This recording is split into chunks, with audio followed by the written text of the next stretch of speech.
A lot of people that I speak to, they have some sort of assumption about the market, the stock market, and they have predictions. In most cases, they predict that the market is going to go down this year. But when I ask them, okay, so how do you position yourself? And I'm talking about people who are not invested in anything, they have nothing to do with the stock market, but they're curious about it and they read some articles or at least read the headlines. And when I ask them, so what do you do about it? How do you position yourself from, is there anything that you do to make sure that you're not losing your wealth or your cash if your assumption is correct and the market is going to go down? And what I find is that majority of the people have no idea how to position themselves, what steps to take to potentially benefit from a downturn, not just to reserve and retain their wealth. So I wanted to show you a strategy that I did. This was my trade number 232.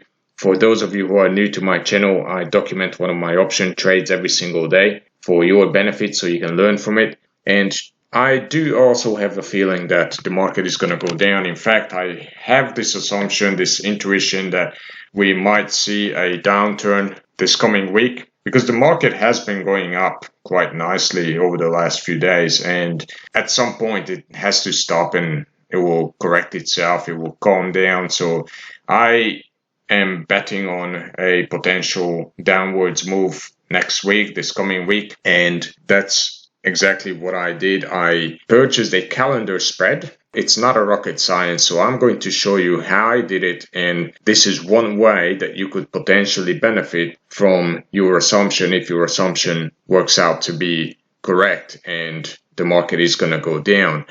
So what I did is, as we can see, the market was at under 380 only a few days ago. Now it actually reached over 407. This is the SPY, the SPY 500. I went over to the option chain and we can see that the volatility is very low. In fact, if I go back to the daily chart, we can see the bottom line shows the volatility and it's super low. And when you sell options, you do want to sell it in a high volatility environment.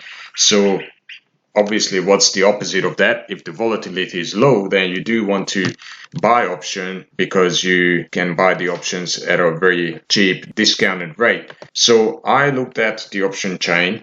And by the way, so I need to emphasize that I don't normally make money by buying options. This is just a defense strategy. I make money by selling options.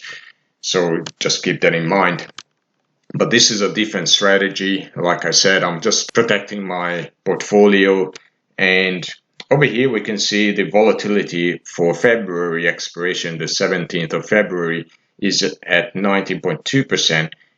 And if we go out to May, then it's just slightly above that at 20.7%. So these are quite low, especially considering where it was last year, where the volatility was last year for the S&P 500 and the overall market. So I decided to purchase the 375 put option, and it cost me roughly about 619, and I sold the same strike.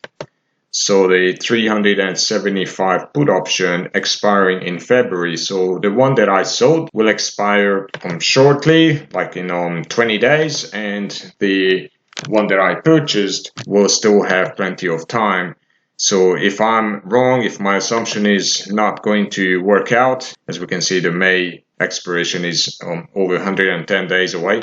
So if I'm wrong, if my assumption is incorrect, then and the market keeps going up or at least stays at this level, then I can still choose to roll my February position. Rolling a February position means that, okay, let's assume that the SPY stays above 375, then this will expire worthless. So I will keep the 72-73 cent premium that I collected, and I can sell, let's say, the February 24, or I can go out to March, so I can collect some additional credit. Now, why did I choose this particular trade? That's because if we go back to May, because I didn't set it up correctly, so this one would be a buy order.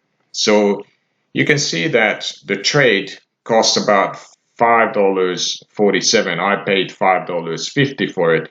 So that means you're basically only paying $550 for a protection that if the market goes down, if the SPY goes down, then you can benefit from a downturn.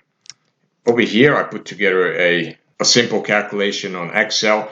You can see that today's price for the February 375 put is 0.73 and the May is $6.23. So that resulted in a $5.50 position. So it cost me $5.50. But if we only go back 2 days, 2 trading days, then we can see that this particular combination was trading at over $7. So if the market goes down, if the SPY goes down, then this combination will be worth a lot more than what I paid for it. And that's exactly what I'm banking on. We can also see that 2 days ago, the February expiration was trading at 194. So it was $1.21 more than what it's trading at now. But the May expiration was $2.73 more. Percentage-wise, the movement of the February expiration was larger, but in dollar terms, the movement of the May expiration was larger. So taking advantage of such movements and also the low volatility, the very low volatility, could help us to benefit from a market downturn. So that is what I did. That was my trade number 232. I hope you find this useful, and I would be very curious to find out what your assumption is for the coming, let's say, 2 to 4 weeks. Do you think that the market is going to go down or it's going to go up? So please leave your assumptions in the comment section and subscribe to my channel if you haven't done so. And I'll see you on the next video. Thank you for watching.